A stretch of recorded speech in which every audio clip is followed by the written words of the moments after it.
Shalom, selamat pagi Bapak Ibu Saudara-saudariku yang terkasih di dalam Tuhan Yesus Kristus. Bertemu kembali dengan Embun Surgawi pada pagi hari ini. Mari kita akan berdoa. Bapa di surga, kami bersyukur kepadamu ya Tuhan. Kalau pada pagi hari ini kami boleh bersama-sama untuk merenungkan kebenaran firman-Mu. Mari Tuhan, Kau yang buka hati pikiran kami, supaya kami boleh mendasari hidup kami dengan kebenaran firman Tuhan. Dalam nama Tuhan Yesus kami berdoa. Amin. Bapak Ibu, saudara-saudariku yang dikasihi Tuhan, firman Tuhan dengan tema menanti dengan penuh iman terambil di dalam kitab Injil Matius 15 ayatnya yang ke-28. Demikianlah bunyi firman Tuhan. Maka Yesus menjawab dan berkata kepadanya, "Hei ibu, besar imanmu, maka jadilah kepadamu seperti yang kau kehendaki." Dan seketika itu juga anaknya sembuh. Bapak Ibu yang dikasihi Tuhan, dalam perjalanan naik kereta Bandung ke Yogyakarta, saya mengobrol dengan seorang ibu yang lanjut usia. Ibu ini bercerita tentang anak-anaknya yang sudah dewasa, yang menimbulkan banyak masalah bagi dirinya. Ada anaknya yang terlibat narkoba, ada anak yang meski sudah berumur tapi kerjaannya bermain game melulu, ada yang pernikahannya tidak jelas. Di tengah pergumulannya, saya mulai menceritakan tentang Yesus. Sayangnya, ibu ini tidak terlihat tertarik sama sekali.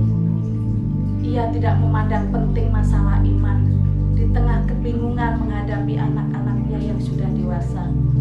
Ia malah menolak bersandar kepada Yesus. Berbeda halnya dengan ibu yang kita baca dalam perikop ini, Matius 15 ayat 21 sampai 28 tentang perempuan Kanaan. Dalam pergumulan serius, ibu ini datang kepada Tuhan dengan iman sejati. Anaknya kerasukan setan. Ia pun pasti ikut susah dan bersedih hati melihat anaknya menderita. Ini tergambar dari perkataannya, "Kasihanilah aku ya Tuhan, anak Daud." Jawaban pertama Yesus adalah diam. Tidak mengeluarkan sepatah kata pun. Ini sangat membingungkan ya. Banyak orang Kristen akan kebingungan, bukan karena tidak tahu bagaimana berdoa, meminta pertolongan Tuhan, tetapi karena tidak ada jawaban dari Tuhan. Untungnya ibu ini tidak menyerah, meskipun sampai diusir oleh para murid Yesus. Saudaraku yang dikasihi Tuhan, jawaban kedua berbunyi,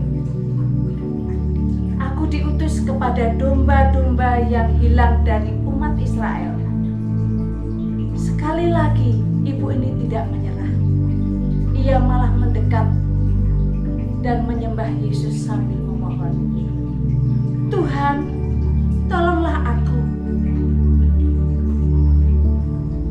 Jawaban ketiga Yesus seharusnya membuatnya mundur.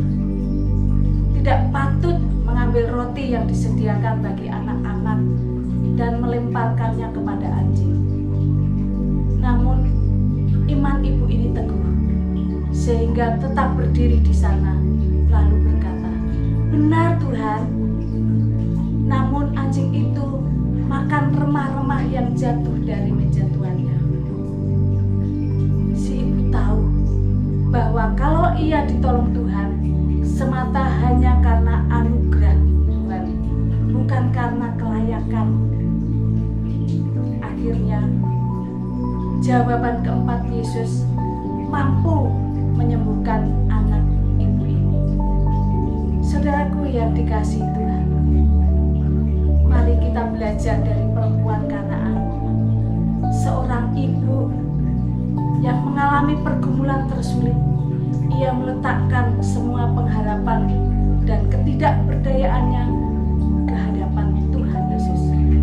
Mungkin kita kita sedang mengalami pergumulan berat, sampai tak tahu harus berbuat apa, ingatlah saudaraku, Tuhan Yesus mengasihi Anda.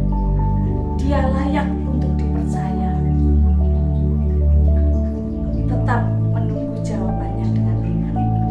Niscaya Tuhan Yesus akan memberikan jawaban terbaik atas permasalahan berat Anda.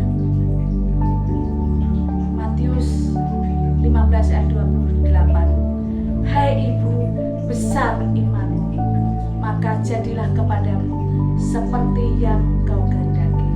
Dan seketika itu juga anaknya sembuh. Tuhan Yesus memberkati. Shalom.